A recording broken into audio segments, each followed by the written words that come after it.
एक बार की बात है। अफ्रीका के विशाल सवाना में एक शेर रहता था जिसका नाम मुफासा था। वह जंगल का राजा था, न्यायप्रिय, बहादुर और सबका रक्षक। उसकी पत्नी सराबी और उनका प्यारा शावक सिम्बा उनके जीवन की खुशी थे। मुफासा ने सिम्बा को सिखाया कि राजा होना केवल ताकतवर होना नहीं है, बल्कि दूसरों की रक्षा करना और न्याय करना है। लेकिन मुफासा का भाई स्कार लालची और धूर्त था। वह खुद राजा बनना चाहता था। स्कार ने एक चालाक योजना बनाई। उसने सिम्बा को खतरनाक घाटी में भेजा और वहां भैंसों का झुंड छोड़ दिया। मुफासा ने अपने बेटे को बचाने के लिए अपनी जान लगा दी, लेकिन स्कार ने धोखे से उसे नीचे धकेल दिया। मुफासा की मृत्यु हो गई और स्कार ने सिम्बा को यह विश्वास दिलाया कि वह ही अपने पिता की मौत का कारण है।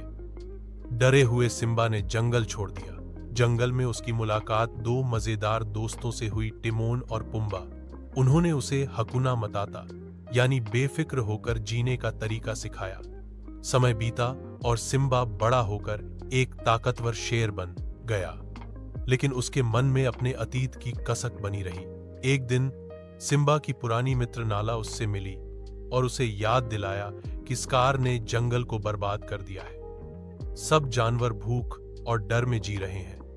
अंत में सिम्बा ने हिम्मत जुटाई और अपने पिता की सीख याद की। वह वापस लौटा, स्कार से लड़ा और सच सामने आया कि उसके पिता की मौत का असली दोषी स्कार ही था। आखिरकार सिम्बा ने स्कार को हराकर जंगल का राजा बन गया।